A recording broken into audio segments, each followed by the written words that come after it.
How you doing, Brad? Very good, thank you. Thank you for taking the time with us. Can you explain to us what is your superpower in sailing and what's your role in sailing? I'm trained as a sailmaker Yeah.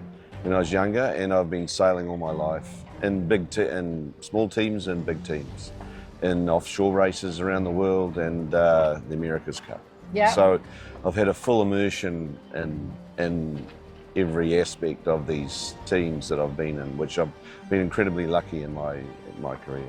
And when they say that you're amazing in strategy, so tell me about the sailing and the strategy of sailing. Well, sailing has a very large tactical side to it. So especially match racing, where there's just two boats.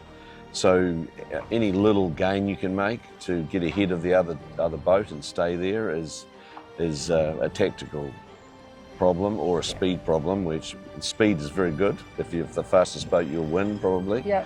But if you're even, then tactically you've got to be strong. So I've worked in my career on the tactics side since I started, really. So it's been I guess that's one of the strengths I've got. How do you do it once you've made a decision, you've just changed the course of something to make sure that everybody follows precisely exactly what you want them to do?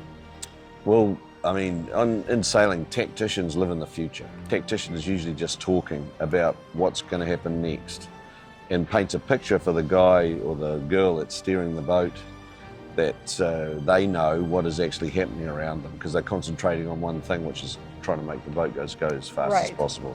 So that's really what I do.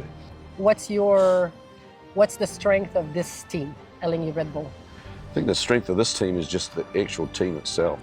You know, we have a young team, and we don't have any rock stars in our group, in terms of the sailing side of it, but they're all very competent, talented, young sailors that are good enough. Have you ever flown on our products? Well, I've been lucky enough to have a few friends that have planes. Okay. And I get to fly with them occasionally. So I know very much about the product. Okay, so if you know about our new Global 8000, have you heard about that? Yes, I have. Yeah. Okay. Right. So we fly now. It's the first business aircraft after the Concorde to fly supersonic. So we're also super passionate about everything that's speed, thrust, aerodynamic. Yeah. And that's exactly why we thought the brand Bombardier and the LNG Red Bull were, there's so much similarities between what we do, right? I think so. I don't have a plane to give you, so I would like to give you my hat. Okay, here you go. So I just want to let everybody know the legend of sailing. Brad just gave me this Red Bull hat. And this is the new Bombardier. So Brad, this is the new Bombardier logo. Symbol is called the Mach because, as I said, our Global flies Mach 1. All right, thank you. So we'll be here, we'll be watching the race. Le dieu de la voile, mesdames et messieurs. Thank you, Brad. Merci beaucoup. Merci à toi, merci. Oui.